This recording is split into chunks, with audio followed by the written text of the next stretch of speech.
तो आइए आज बात करते हैं लॉज ऑफ मोशन का लेक्चर नंबर 4। इसके पहले हमने 3 लेक्चर कवर किया है लॉज ऑफ मोशन। क्लास 9 का फर्स्ट चैप्टर है लॉज ऑफ मोशन, ये है लेक्चर नंबर 4। इसके पहले हम 3 लेक्चर कवर कर चुके हैं, हमने पूरा चैप्टर इसमें कवर करने का ट्राई कर रहा हूँ मैं, ठीक है। तो आज हम बात करने वाले लेक्चर नंबर 4 के ऊपर।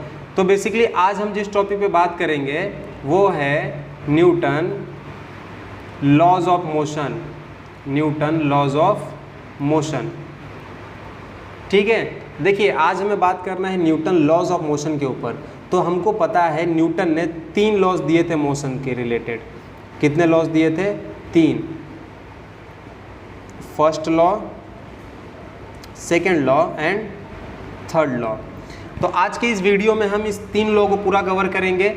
मैं आपको स्टार्टिंग में थोड़ा सा बता दूं कि आज हम कैसे कैसे इस लॉस को हम पढ़ने वाले हैं। जब हम फर्स्ट लॉ को समझने का ट्राई करेंगे तो फर्स्ट लॉ से पहले हमको पढ़ना है इनर्शिया के बारे में। किसके बारे में?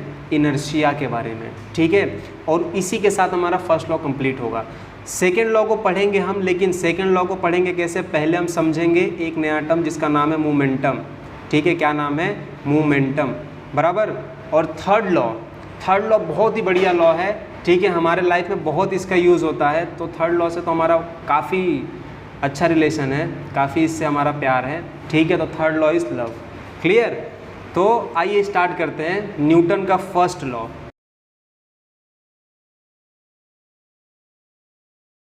तो फर्स्ट लॉ को पढ़ने के लिए सबसे पहले क्या करना है? इनर्शिया पढ़ना है। क्या पढ़ना है? इनर्शिया। तो आइए पढ़ते हैं इनर्शिया। देखिए इनर्शिया क्या होता है।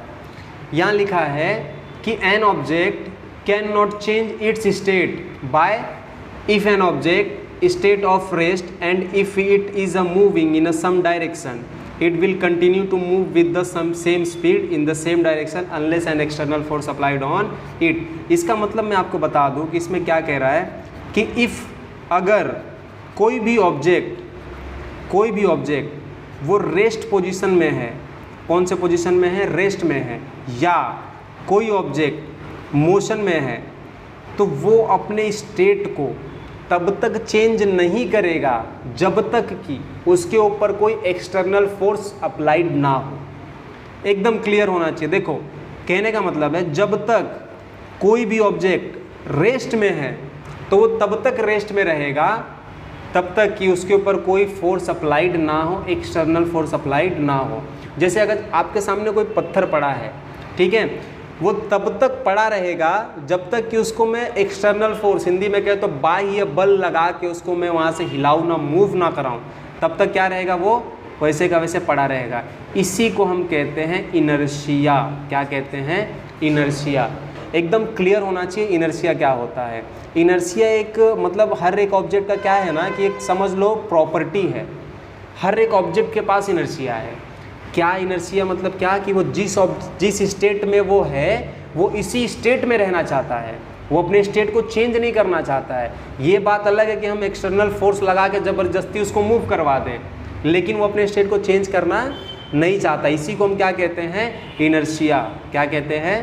इनर्शिया। अच्छा, इनर्शिया जो है वो मास पे डिपेंड करता है।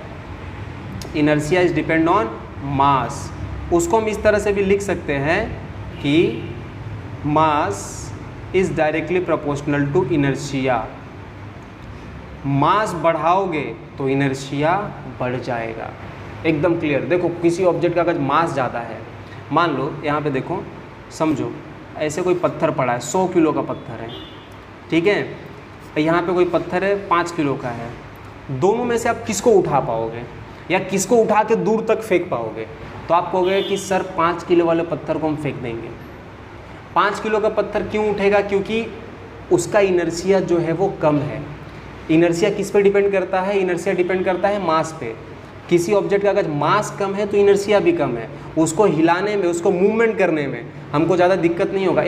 देखो एक आपको बात बताऊँ कि जैसे कोई छोटा बच्चा है, सो रहा है, ठीक है, छोटा बच्चा है, सो रहा है। अब देखो वो रेस्ट पोजीशन में है, सोया हुआ है आराम से, तो क्या चाहेगा कि मैं सोया हुआ रहूँ, मुझे कोई हिलाए ना, वो यही सोचेगा ना। इनर्शिया क्या कहता है, यही कहता है ना कि अगर मेरी बॉडी रेस्ट में, आपने देखा भी होगा, आप सुबह मान लो सोए हैं 6 बजे, ठीक है, आपके फैमिली वाले आपको आके उठाए, उठ रहे, उठ उठ उठ, तो आप बोलेगे हट मैं नहीं उठूंगा। क्यों? आप जिस स्टेट में हो आप उसी स्टेट में रहना चाहते हो। क्लियर? अच्छा, लेकिन लड़का अगर छोटा सा बच्चा है, आप क्या करोगे, उसको उठा के बैठा दोगे, करते हो ना, कभी मान लो छोटा भाई है तो हमने क्या किया, उसको उठा के बैठा दिया, ऐसे उठाया, बोला बैठ इधर, सोने का नहीं, ठीक है, क्लियर हुआ। अच्छा, अगर वही छोटा बच्चा ना हो के कोई 100 किलो का आदमी है, 70 किलो का आदमी, 80 किलो का आदमी, उसको उठा पाओगे आप? नहीं उठा पाओगे। क्यों? क्योंकि उसका मास ज़्यादा है, उसका इनर्शिया भी ज़्यादा है, वो ज़्यादा फोर्स लगा के बैठाएगा। मैं नहीं हिलूंगा, तुम कितना भी कोशिश कर लो, छोटा बच्चा रहेगा, उठा के बैठा दोगे। क्लियर? यही इनर्शिया क्या बोलता है कि किसी ऑब्जेक्ट का अगर मास ज़्यादा है, क्या ज़्यादा है, मास ज़्यादा है, तो उसका इनर्शिया भी क्या होगा, वो ज़्यादा ही होगा। ठीक है, एकदम क्लियर इनर्शिया क्या होता है। ठीक है, आगे बढ़े। इनर्शिया किस पे डिपेंड करता है? मास के ऊपर। तो देखो आगे बढ़ते हैं। Balance and unbalance force. अच्छा, ये बैलेंस और अनबैलेंस फोर्स क्या होता है? बैलेंस और अनबैलेंस, देखो कोई भी चीज़ अगर बैलेंस है, मतलब रुका हुआ है, कोई भी ऑब्जेक्ट रुका हुआ है, इसका मतलब ये नहीं कि उसके ऊपर कोई फोर्स नहीं लग रहा है। इस बात को समझना थोड़ा ध्यान से। कोई भी फोर्स, कोई भी ऑब्जेक्ट अगर रुका हुआ है तो इसका मतलब ये नहीं है कि उसके ऊपर कोई फोर्स नहीं लग रहा है। फिर क्या हो रहा है, आइए समझने का ट्राई करते हैं। आपने ये गेम देखा होगा, ये गेम आपको दिख रहा है। यहाँ पे एक लेडीज़ है, एक ही लेडीज़ है, बताओ इसमें भी अत्याचार कर रहे हो। यहाँ पे 2 लेडीज़ खींच रही है, यहाँ पे 4 जेंट्स खींच रहे हैं। ठीक है, आपने ये गेम देखा होगा, इसको कहते हैं टग ऑफ वॉर। अच्छा, ये गेम जब आपने खेला भी होगा, ठीक है, इसमें क्या होता है, 2 टीम होती है, एक टीम यहाँ से रस्सी खींच रही है, एक टीम यहाँ से रस्सी खींच रही है। देखो, एक टीम जो है यहाँ से रस्सी खींच रही है, एक टीम जो है इस साइड से रस्सी खींच रही है। अच्छा, जिस डायरेक्शन में फोर्स ज़्यादा, उस डायरेक्शन में उनका झुकाव ज़्यादा, वो उस साइड से झुक जाएंगे। समझ रहे हो ना? अगर मैंने ज़्यादा फोर्स लगाया, ठीक है, तो सामने वाली पार्टी, जो सामने वाली टीम है, वो क्या होगा, मेरी तरफ आने लगेगा। अच्छा, अगर दोनों साइड से इक्वल फोर्स लगा तो क्या होगा, मान लो यहाँ से भी 50 न्यूटन का फोर्स लगा, यहाँ से भी 50 न्यूटन का फोर्स लगा, अब क्या होगा? अब सोचो, जितना फोर्स मैं लगा रहा हूँ और उतना ही फोर्स आप भी लगा रहे हो, और हम दोनों मिलकर ये गेम खेल रहे हैं, फिर क्या होगा? 50 न्यूटन मैं भी लगाया, 50 न्यूटन आप भी लगा। बोलोगे सर ये तो रुक, दोनों ना मैं आगे आऊँगा ना आप आगे आओगे, दोनों एक ही जगह पर रुक जाएंगे, स्ट्रक हो जाएंगे। अच्छा, अब देखो हम दोनों क्या हो गए, एक ही पोजीशन पे रुके हुए हैं, फोर्स लगा रहे लेकिन एक ही पोजीशन पे रुके हुए हैं। अच्छा, अब इसी बात को समझो कि अगर मैं किसी ऑब्जेक्ट के ऊपर फोर्स लगा रहा हूँ तो वो रुका हुआ कैसे हो सकता है? मेरी बात को समझे। मान लो आपके सामने कुछ पड़ा हुआ है, जैसे आपके सामने बुक पड़ा हुआ है, उस बुक को आप फोर्स लगा करके हिला रहे हो। अगर आपने उसके ऊपर एक्सटर्नल फोर्स लगाया तब तो उसका मूवमेंट होना चाहिए। इस गेम में मैंने भी 50 न्यूटन का फोर्स लगाया, आपने भी लगाया, तो जाहिर सी बात है दोनों का मूवमेंट होना चाहिए। लेकिन होता है क्या? नहीं होता है। क्यों नहीं होता है?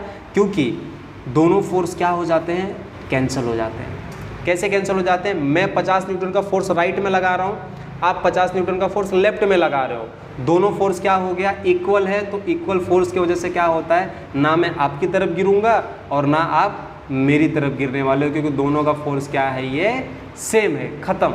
यही था बैलेंस और अनबैलेंस। कहने का मतलब है कोई भी चीज़ अनबैलेंस कब होगा, जब उसके ऊपर नेट फोर्स कुछ ना कुछ होगा। और कोई भी चीज़ स्टॉप माने रुका हुआ क्या होगा, कोई भी चीज़ रुका हुआ क्यों होता है, कब होता है? कोई भी चीज़ रुका हुआ तब होता है जब उसके ऊपर कोई ना कोई फोर्स होता है। नेट फोर्स जीरो नहीं होता, ऐसे समझो कि उसके ऊपर नेट फोर्स जीरो नहीं होता, is not equal to zero. समझ में आ रहा है? अच्छा, net force is not equal to zero का मतलब मैं आपको बताऊँ। देखो देखो देखो, यहाँ पे देखो, net force is not equal to zero. क्या होना चाहिए? Net force is not equal to zero. ये कंडीशन है तो ऑब्जेक्ट क्या करेगा, मूव करेगा। अच्छा, नॉट इक्वल टू जीरो। अच्छा, अगर net force equal to zero है तो बॉडी क्या रहेगा, रेस्ट में रहेगा। जैसे मैं आपको समझाने का ट्राई करता हूँ। देखो, ये मान लो सरफेस है, सरफेस पे ये कोई पत्थर ऐसे पड़ा हुआ है 50 किलो का, ठीक है। अच्छा, कितने किलो का इसका मास कितना है? 50 किलो है। कितना है? 50 किलो, बराबर। इसको ग्रेविटी खींच रहा होगा, एक फोर्स इसके ऊपर लग रहा है, ग्रेविटी। कितना लग रहा है? ग्रेविटी कितना लग रहा है? 9.8 मीटर पर सेकंड स्क्वायर ग्रेविटी इसको खींच रहा है। क्लियर। दूसरा, इसके ऊपर एक सरफेस के परपेंडिकुलर एक फोर्स लग रहा होगा जिसको हम बोलते हैं नॉर्मल। क्या बोलते हैं? नॉर्मल। अच्छा, ये बात आपको नहीं पता होगी तो मैं बता देता हूँ, कई लोगों को पता भी होगा कि जब किसी ऑब्जेक्ट को, जैसे मान लो इस ऑब्जेक्ट को, इस पेन को मैंने यहाँ पे रखा, सपोज करो ये पेन जो है ये 2 किलो का है, ये 2 किलो का पेन को मैंने यहाँ पे रखा, तो ये पेन क्या करेगा? मेरे हाथ को दबाएगा नीचे की तरफ, ग्रेविटी लगेगा नीचे की तरफ, वर्टिकली डाउनवर्ड, बराबर। लेकिन मेरा हाथ भी क्या करेगा? इसको उतने ही फोर्स से ऊपर की तरफ दबाएगा। ये अभी हम न्यूटन थर्ड लॉ में पढ़ने वाले हैं, बट यहीं पे मैं आपको बता रहा हूँ कि जब कोई ऑब्जेक्ट जैसे पत्थर को देखो, ये कितना, जितना फोर्स ये नीचे लगा रहा है उतना ही फोर्स पर ऊपर वर्टिकली अपवर्ड डायरेक्शन में लग रहा है। इस फोर्स को हम बोलते हैं नॉर्मल। अब देखो, इस ऑब्जेक्ट के ऊपर 2 फोर्स लग रहे हैं, तो जाहिर सी बात है ऑब्जेक्ट का मूवमेंट होना चाहिए, लेकिन होता नहीं है। क्यों नहीं होता है? क्योंकि दोनों फोर्स क्या है? इक्वल है। तो यहाँ पे नेट फोर्स क्या हो जाता है? नेट फोर्स क्या हो जाता है? 0। नेट फोर्स का मतलब जितने फोर्स लग रहे हैं टोटल मिला के क्या हो गया? 0। क्लियर। नेट फोर्स क्या हो गया? 0। अगर नेट फोर्स हो गया 0 तो ऑब्जेक्ट कैसा हो जाएगा? रेस्ट पोजीशन पे। और net force is not equal to 0 तो ऑब्जेक्ट कैसा हो जाएगा? मूवमेंट होगा उसका। ठीक है। यहाँ पे समझो, एक और बात मैं आपको बताऊँ। देखो, हटाओ इसको, यहाँ पे देखो, जैसे कोई ऑब्जेक्ट है यहाँ पे रखा है, यहाँ से कोई आदमी है, इसके ऊपर 50 न्यूटन का फोर्स लगाया, यहाँ से ग्रेविटी खींच रही है, ठीक है, कितना? 9.8। अच्छा, ग्रेविटी यहाँ से खींच रही है, सरफेस के कांटेक्ट में, तो ऊपर की तरफ एक फोर्स लगेगा। कौन सा लगेगा? नॉर्मल। अब इस ऑब्जेक्ट के ऊपर कितने फोर्स लग रहे हैं? देख के बताओ। इस ऑब्जेक्ट के ऊपर 3 फोर्स लग रहे हैं। कितने फोर्स लग रहे हैं? 3 फोर्स। देखो यहाँ पे ग्रेविटी, जी की वैल्यू कितनी? 9.8 मीटर पर सेकेंड स्क्वायर। पहला फोर्स ग्रेविटी, दूसरा फोर्स कौन सा लग रहा है? नॉर्मल लग रहा है, अभी बताया। तीसरा फोर्स हमने ऐड कर दिया, कौन सा? फोर्स। सपोज करो कोई आदमी इसको फोर्स लगा रहा है, तो कितना लगा रहा है? 50 न्यूटन। तो ये दोनों फोर्स क्या हो गए? कैंसल आउट हो गए, खाली एक ही फोर्स बचा। किस डायरेक्शन में लग रहा है? तो सर राइट डायरेक्शन में लग रहा है, तो इसका मूवमेंट कहाँ पे होगा? राइट डायरेक्शन में होगा। बोलो क्लियर? समझ में आया? बहुत अच्छा, वेरी गुड। अगर नेट फोर्स यहाँ पे क्या हो गया? समझो, नेट फोर्स क्या हो गया? Net force is not equal to 0। Sir नीचे के डायरेक्शन में एक फोर्स लग रहा था, एक ऊपर के डायरेक्शन में लग रहा था, दोनों फोर्स कैंसल आउट। एक राइट डायरेक्शन में एक आदमी धक्का मार रहा था, उसके अपोजिट कोई फोर्स लग रहा था क्या? नहीं। अगर जिसके अपोजिट 50 न्यूटन का फोर्स लेफ्ट में लगता, फोर्स कितना लगता? 50 न्यूटन का लेफ्ट में लगता, तब ये दोनों फोर्स कैंसल आउट हो जाती और ये बॉडी हो जाती रेस्ट पे। बट लेफ्ट से कोई फोर्स लग रहा है क्या? नहीं लग रहा है, इसका मतलब उसका मूवमेंट होगा। Force is not equal to 0। Clear हुआ? तो ये था हमारा इनर्शिया। क्या था? इनर्शिया। बॉडी कब स्टेट में होगा? कब? रेस्ट में होगा। बोलो क्लियर है? यस और नो? क्लियर? आगे बढ़े। देखो, first law of motion, inertia के जितने भी एग्जाम्पल है, जितनी बातें मैंने की अभी, इनर्शिया के जितने भी एग्जाम्पल है, वो सब के सब क्या है? वही न्यूटन के फर्स्ट लॉ ऑफ मोशन है। खत्म, सीधे आगे बढ़ेंगे। अब न्यूटन के फर्स्ट लॉ ऑफ मोशन है। कौन सा न्यूटन का फर्स्ट लॉ ऑफ मोशन था? इनर्शिया का जितना भी एग्जाम्पल है, सब का सब क्या है? न्यूटन का फर्स्ट लॉ ऑफ मोशन है। बोलो समझ में आया? समझ में आ गया? वेरी गुड, बहुत अच्छा। आगे बढ़ते हैं। Newton second law of motion मैंने आपको बताया था। देखो फर्स्ट पेज पे देखो, न्यूटन फर्स्ट लॉ पढ़ना है तो क्या पढ़ेंगे? इनर्शिया। सेकेंड लॉ पढ़ना है तो सबसे पहले किसको समझेंगे? मोमेंटम को समझेंगे। किसको समझेंगे? मोमेंटम को। तो आइए समझते हैं Newton second law of motion. इसको करने से पहले क्या करना है बच्चों? मोमेंटम। मोमेंटम क्या होता है? ये बड़ी विपत्ति है कि मोमेंटम क्या होता है। चलो देखो, बड़ा simple definition, momentum is product. पूरा लिख दूं तो कई लड़के समझेंगे सर आधा लिख रहे हो, शॉर्टकट मार रहे हो। हम भी मारेंगे।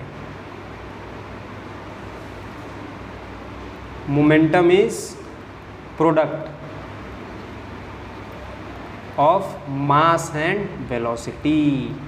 मास and velocity.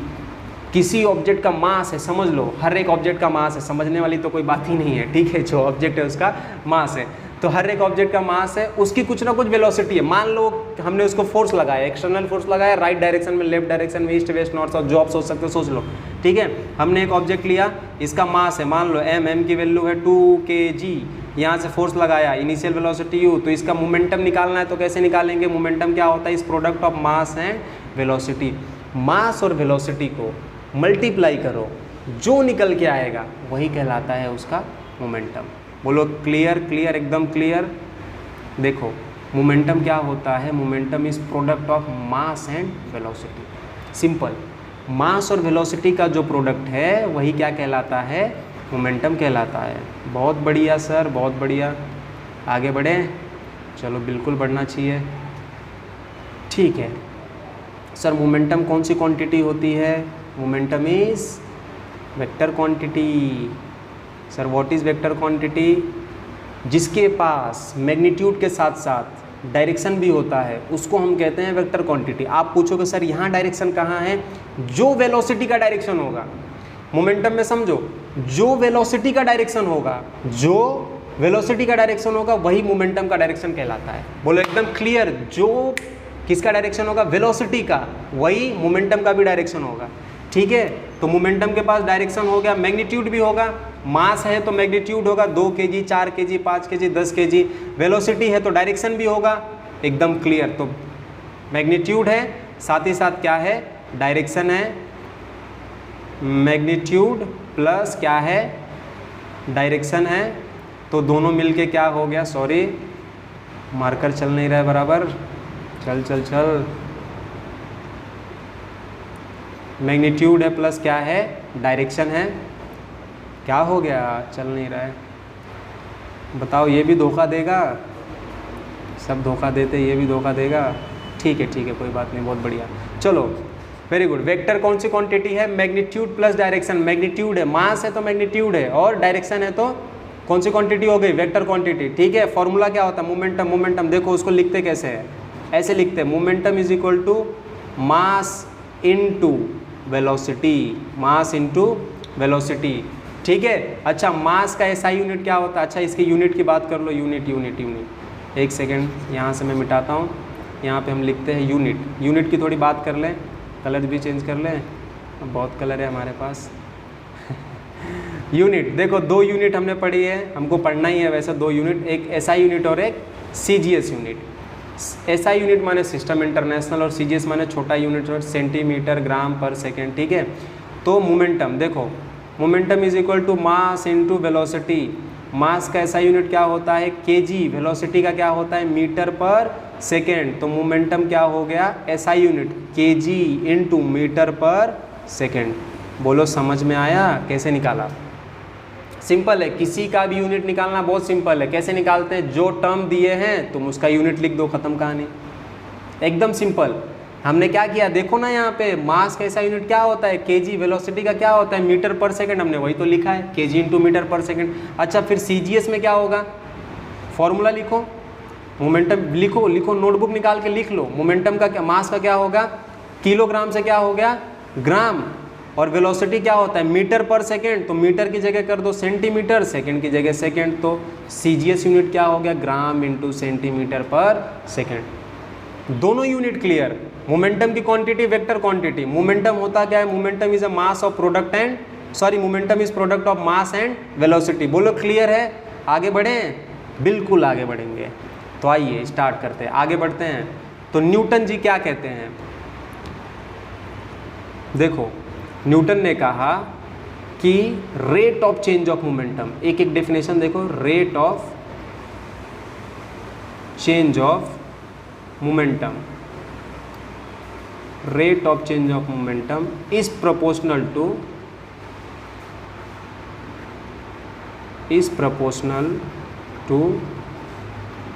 applied force and change of momentum,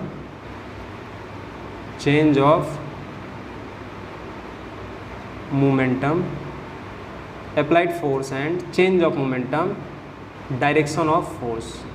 change of momentum occur in direction of force. बाप रे, कहाँ कहाँ चला जा रहा है। अकर इन डायरेक्शन ऑफ फोर्स। ठीक है, न्यूटन का एक छोटा सा डेफिनेशन है, मैं एक सेकंड पहले यहाँ पे एक लाइन खींच दूँ ताकि हम आसानी से इसको कवर अप करें। चलो बहुत बढ़िया, आगे बढ़ते हैं। देखो क्या लिखा है कि rate of change of momentum, momentum तो पूरा क्लियर हो गया, क्वांटिटी क्या है क्या नहीं है सब क्लियर है। Rate of change of momentum is proportional to applied of force and change of momentum occur in direction of force. अच्छा देखो इस बात को ना ऐसे नहीं समझेंगे, इस बात को हम थोड़ा गहराई से समझते हैं। कहना क्या चाहता है, सपोज करो, सपोज मान लो, ठीक है, मान लिया सर, मान लिया, देखो मान लो, क्या मानने अच्छा बताता हूँ, कोई ऑब्जेक्ट है जिसका मास है स्मॉल m, ठीक है आगे बढ़ो, उसकी वेलोसिटी है u, इनिशियल वेलोसिटी, u मतलब इनिशियल वेलोसिटी, ठीक है, मास क्या है m, इनिशियल वेलोसिटी क्या है u। कुछ समय के बाद आफ्टर t टाइम उसका मास हो गया m, मास तो m ही है, मास चेंज नहीं होता, mass is constant, mass is universal constant, mass पूरे यूनिवर्स में सेम होता है, वेट चेंज होता है ना, ठीक है। तो मास क्या हो गया m और वेलोसिटी क्या हो गई फाइनल वेलोसिटी। हमने क्या किया, फोर्स अप्लाइड किया। यहाँ पे लिखा है ना rate of change of momentum is proportional to applied of force. Rate of change of momentum अगर निकालना है तो क्या करेंगे, फोर्स अप्लाइड करो। तो फोर्स अप्लाइड किया तो कुछ समय के बाद इसकी वेलोसिटी हो गई v, वेलोसिटी क्या हो गई v, v का माने फाइनल वेलोसिटी, u का माने इनिशियल वेलोसिटी, ठीक है। तो सपोज देखो हम यहाँ से निकालें कि rate of change of momentum क्या होगा, रेट ऑफ चेंज ऑफ, एक सेकंड पेज पे आ जाओ, पूरा अच्छे से यहाँ से करते हैं, पूरा क्लियर होगा।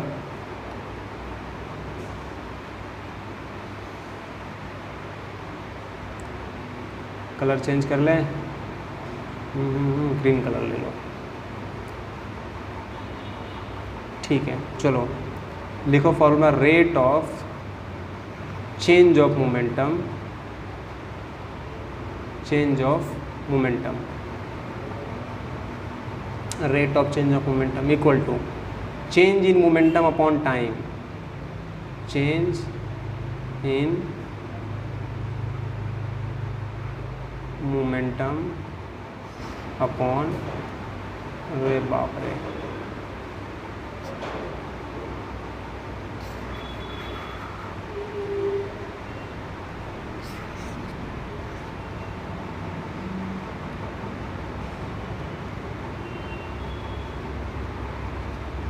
Change in momentum upon time, momentum upon time, ठीक है। एक सेकंड, थोड़ा एक पेज पीछे आ जाओ। देखो अगर कोई ऑब्जेक्ट है जिसका मास है m, उसकी इनिशियल वेलोसिटी है u, तो मोमेंटम क्या होगा m into you, mass into velocity. अच्छा t टाइम के बाद इसका मोमेंटम क्या हो गया m इंटू वी। बोलो क्लियर है, बोलो क्लियर है कि नहीं है। हमने क्या सपोज किया था, कोई ऑब्जेक्ट है जिसका मास है स्मॉल m, जिसका मास क्या है स्मॉल m, ठीक है, और उसकी वेलोसिटी क्या है u है, वेलोसिटी क्या है u है। तो मोमेंटम क्या हो गया m into you, mass into velocity. कुछ समय के बाद आफ्टर t टाइम उसकी वेलोसिटी क्या होगी, कुछ समय के बाद वेलोसिटी हो गई m इंटू वी। अच्छा हमको क्या निकालना था, चेंज इन मोमेंटम।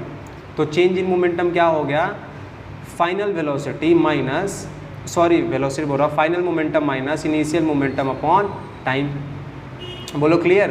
अच्छा यहाँ पे देखो m कॉमन है तो ये हो गया v minus you by T. बोलो येस और no.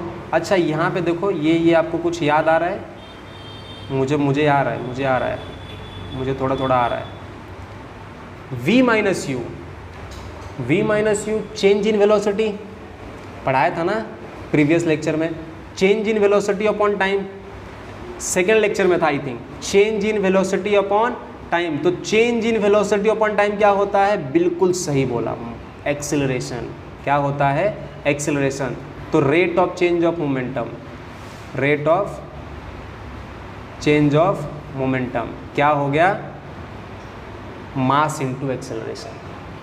Rate of change of momentum क्या हो गया? मास इनटू एक्सेलरेशन। अभी डेफिनेशन देखो तो थोड़ा क्या पढ़ रहे थे? डायरेक्टली प्रोपोर्शनल टू फोर्स, यही पढ़ रहे थे ना। यहाँ पे देखो, देखते जाओ बस ध्यान से, समझाने की जिम्मेदारी हमारी है।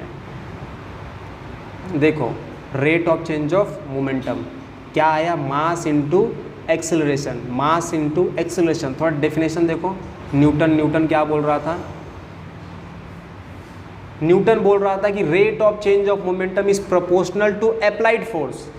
Rate of change of momentum किसके प्रोपोर्शनल है? तो अप्लाइड फोर्स के प्रोपोर्शनल है।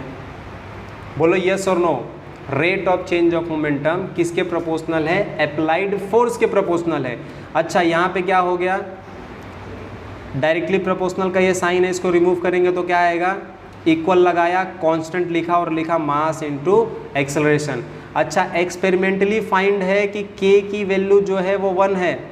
k माने कांस्टेंट, कांस्टेंट कहाँ से आया? जब भी डायरेक्टली प्रोपोर्शनल का साइन आप रिमूव करोगे या इन्वर्सली प्रोपोर्शनल का साइन आप रिमूव करोगे तो क्या करोगे?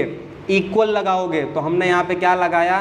देखो ध्यान से, हमने यहाँ पे लगाया इक्वल, और इक्वल के बाद क्या लिखा? कांस्टेंट। ये रूल है, इक्वल लगा के क्या लिखते हैं? कांस्टेंट लिखते हैं। हमने लिखा और आगे लिख दिया मास इनटू एक्सेलरेशन। अच्छा k की वैल्यू जो है वो क्या है? 1 है। k की वैल्यू कितनी है? 1 है। तो 1 को आप लिखो या ना लिखो, क्योंकि 1 से किसी भी चीज़ को मल्टीप्लाई करोगे तो 1 ही आ जाएगा, तो 1 से मल्टीप्लाई करोगे तो वही आ जाएगा। तो हम सीधे फॉर्मूला लिखते हैं, force is equal to mass into acceleration. यही है न्यूटन का सेकेंड लॉ। क्या है? Force is equal to mass into acceleration. कहाँ से आया? मैंने आपको सारी बातें बताई, ठीक है। Force into mass into acceleration क्या है? Force is equal to mass into acceleration, ठीक है। अच्छा आपसे एक सवाल पूछता हूँ कि फोर्स का ऐसा यूनिट क्या होता है? आप कहोगे न्यूटन। फोर्स का ऐसा यूनिट क्या होता है? न्यूटन। अच्छा देखो, एकदम ईमानदारी से बात करें हम, तो हम जो डेली लाइफ में यूज़ करते हैं, डेली लाइफ में जब हम यूज़ करते हैं कि फोर्स लगाते हैं, चाहे किसी चीज़ का मास हम निकालते हैं कितना है, तो केजी में मेजरमेंट करते हैं, 1 kg 2 kg। न्यूटन तो हम कभी यूज़ नहीं करते ना कि न्यूटन मतलब कितना होता है। आपसे अगर मैं पूछ लूँ कि 1 न्यूटन मतलब कितना होता है, क्या बताओगे? न्यूटन माने फोर्स होता है ना। मैं किसी ऑब्जेक्ट को फोर्स लगा रहा हूँ तो मैं कैसे पता चलेगा मुझे कि मैं 1 न्यूटन का फोर्स लगा रहा हूँ? कैसे पता चलेगा? कैसे डिफाइन करोगे? What is 1 Newton? ठीक है, तो देखो बताता हूँ, आओ। फोर्स का यूनिट क्या होता है? न्यूटन। मास का क्या होता है? केजी। एक्सेलरेशन क्या होता है? मीटर पर सेकेंड स्क्वायर। अगर 1 न्यूटन को डिफाइन करना है तो कैसे करेंगे? देखो यही है, 1 सेकेंड, 1 न्यूटन फोर्स। ऐसा यूनिट में देखने जाओगे तो न्यूटन क्या है? 1 न्यूटन फोर्स का मतलब है कोई भी मास जिसका वेट या जिसका किसी भी ऑब्जेक्ट का मास 1 kg है। कितना है? 1 kg है। उसको 1 मीटर पर सेकेंड स्क्वायर का एक्सेलरेशन अगर हम धक्का दें, मतलब कोई ऑब्जेक्ट है जो 1 मीटर पर सेकेंड स्क्वायर की स्पीड से चल रहा है। कौन चल रहा है? कोई भी ऑब्जेक्ट है जिसका एक्सेलरेशन कितना है? 1 मीटर पर सेकेंड स्क्वायर। अच्छा, उस ऑब्जेक्ट का मास कितना है? मास, तो उसका मास है 1 kg। सपोज करो मास कितना है? 1 kg। कोई ऑब्जेक्ट जिसका मास 1 kg है, उसको 1 मीटर पर सेकेंड स्क्वायर का एक्सेलरेशन देने के लिए जितना फोर्स रिक्वायर्ड होता है, उसी फोर्स को हम कहते हैं 1 न्यूटन। आई होप समझ में आ रहा होगा आपको कि 1 न्यूटन क्या होता है, कि 1 kg का मास कितना एक्सेलरेशन देना है? 1 मीटर पर सेकेंड स्क्वायर। किसी भी ऑब्जेक्ट को अगर एक्सेलरेट करना है तो फोर्स लगाना पड़ेगा। अच्छा, 1 kg मास और उसका एक्सेलरेशन कितना किया? 1 मीटर पर सेकेंड स्क्वायर। जितना फोर्स लगा उसी को क्या बोलते हैं? 1 न्यूटन। बोलो एकदम क्लियर है 1 न्यूटन क्या होता है? ये तो हम बात कर रहे थे, किस में बात कर रहे थे? ये हम बात करते हैं SI यूनिट है ना। न्यूटन क्या है? फोर्स का SI यूनिट है, ठीक है। फोर्स का एक और यूनिट होता है, क्या होता है? सीजीएस। सीजीएस यूनिट क्या होता है सर, बताइए, सुनो लो। न्यूटन का, सॉरी फोर्स का सीजीएस यूनिट होता है डाइन। क्या होता है? डाइन। ये वो वाला डाइन नहीं है, ये वो वाला डाइन है, ठीक है। आप जो डाइन समझ रहे हो वो नहीं है। कोई लड़की देख रही होगी तो अपने दोस्त का नाम याद आ गया होगा, डाइन, ठीक है। चलो, तो हमने क्या किया, फोर्स का सीजीएस यूनिट लिखा। क्या लिखा? सीजीएस यूनिट लिखा। क्या है? डाइन, बराबर। तो अगर मैं लिखूं कि एक डाइन माने कितना, तो मास इनटू एक्सेलरेशन। तो फोर्स की जगह क्या लिखो? DYNE। मास की जगह केजी, केजी की जगह क्या लिखोगे? ग्राम। एक्सेलरेशन मीटर की जगह क्या लिखोगे? सेंटीमीटर पर सेकेंड स्क्वायर। एक डाइन, एक ग्राम, कोई भी मास जिसका, कोई भी ऑब्जेक्ट जिसका मास कितना है? 1 ग्राम, उसका कितना एक्सेलरेशन करो? 1 सेंटीमीटर पर सेकेंड स्क्वायर। तो जितना फोर्स आप लगाओगे उतने फोर्स को हम क्या बोलेंगे? एक डाइन। बोलो क्लियर है? यहाँ से हमारा न्यूटन सेकेंड लॉ पूरा प्रूफ हो गया है, कुछ बचा नहीं है, ठीक है। अगर कुछ रह गया होगा तो हम देखेंगे। आइए आइए आइए आगे बढ़ते हैं। न्यूटन थर्ड लॉ बहुत अच्छा लॉ है, ये हम हमेशा यूज़ करते हैं। Third law of motion, Newton third law of motion. अच्छा, Newton third law of motion देखो ध्यान से। Newton third law of motion क्या कहता है कि every action opposite and equal reaction. काफ़ी यूजेस भी है इसका, every action opposite and equal reaction. कोई भी हम एक्शन करते हैं, कोई भी एक्शन हम करते हैं तो उसका अपोजिट, अपोजिट माने विपरीत, इक्वल माने बराबर, अपोजिट एंड इक्वल रिएक्शन होता है। क्लियर? एकदम क्लियर करो कि कोई भी आप एक्शन करोगे, कोई भी आप क्या करोगे, यहाँ पे देखो, एक्शन करोगे तो उसका अपोजिट माने उल्टा, उल्टा और बराबर, उल्टा और बराबर, रिएक्शन माने प्रतिक्रिया होता है, ठीक है। जैसे एक आध एग्जाम्पल समझो, समझाता हूँ आपको एक एग्जाम्पल। देखो, सपोज करो आपके हाथ में बॉल है। क्या है? बॉल है। आप कुछ डिस्टेंस पे हो दीवार के, आपने क्या किया, बॉल से दीवार को हिट किया धीरे से, ऐसे एकदम प्यार से खाली छुआ दिया बॉल, वैसे बस फेंक दिया। क्या वो बॉल रिटर्न आएगा? नहीं आएगा। क्यों नहीं आएगा? ये बॉल गया, इसने, आप काफ़ी दूरी पे हो, ठीक है, कुछ दूरी पे हो, ऐसे धीरे से उसको टच किया, ऐसे खाली टच किया, इतने एकदम धीरे से फेंका था आपने, टच किया, तो ऐसे टच किया, जितना फोर्स से बॉल ने दीवार को टच किया उतने ही फोर्स से दीवार ने बॉल को टच किया। अब फोर्स कितना था? बहुत कम था, तो धीरे से चला गया, नीचे गिर जाएगा, आपके पास नहीं जाएगा। आप थोड़ा दम लगाओ, ठीक है, 50 न्यूटन का फोर्स लगाओ और खींच के मारो बॉल को। जितना तेज आप मारोगे उतना ही तेज दीवार मारेगा बॉल को। मतलब एवरी एक्शन, आपने एक्शन किया, अपोजिट माने उल्टा होगा, अपोजिट एंड इक्वल, इक्वल माने जितना फोर्स लगाया उतना ही फोर्स से बॉल आपके पास जाएगा। क्लियर हो गया? एकदम क्लियर। एक और ऐसे 2-3 बहुत एग्जाम्पल है। देखो, कभी आप किसी को चाटा मारो, मारना मत। एग्जाम्पल, जैसे हमने कभी किसी को हिट किया, मैंने ऐसे मुक्का मारा दीवार पे, अब मैं धीरे से मारूंगा, ऐसे दीवार है, ऐसे धीरे से छुआया, खाली मुझे चोट लगेगा? बोलो, लगेगा? नहीं लगेगा। ऐसे ऐसे तो छुआ दिया, लगेगा? नहीं लगेगा। अच्छा, इसका अपोजिट, मैं ऐसा दीवार है और जोश में आ करके कोई लड़का, ठीक है, जोश में आया, मारा दीवार पे एक मुक्का, तो जितना तेज उसने हिट किया दीवार को उतना ही तेज उसका उंगली डैमेज होगा ना। होशियारी में तो मार दोगे, लेकिन ये डैमेज हो जाएगा। क्यों डैमेज होगा? जितना फोर्स आप दीवार को मार रहे थे, दीवार भी चुपचाप खड़ा रहेगा, देखेगा नहीं, बोलेगा आओ तो प्रसादी लो, ठीक है, तुम दोगे तो वो भी देगा। तुमने जितना तेज दिया उतना ही तेज उसने भी दिया, ठीक है। यही क्या है? न्यूटन का थर्ड लॉ ऑफ मोशन, कि every action opposite and equal reaction. जितना तेज आप मारोगे, जितना तेज आप ऐसे हिट करोगे उतना, जैसे हम 100 न्यूटन से मारेंगे राइट के डायरेक्शन में, 100 न्यूटन से आपने मारा राइट के डायरेक्शन में, तो दीवार कहाँ मारेगा? वो कितने न्यूटन से मारेगा? 100 न्यूटन के फोर्स से आपको मारेगा, बट कहाँ मारेगा? लेफ्ट के डायरेक्शन में, अपोजिट एंड इक्वल। अपोजिट माने उल्टा, ठीक है। आप राइट में मार रहे हो तो दीवार कहाँ मार रहा है? लेफ्ट में। बोलो क्लियर है? इसका बहुत यूजेस है, ठीक है। यूजेस के ऊपर हम कभी और डिस्कस करेंगे। तो आज के लिए इतना काफ़ी है, तो मिलते हैं नेक्स्ट वीडियो में, ठीक है। तब तक के लिए bye, good night, good morning, जब भी आप वीडियो देख रहे हो, ठीक है। धन्यवाद।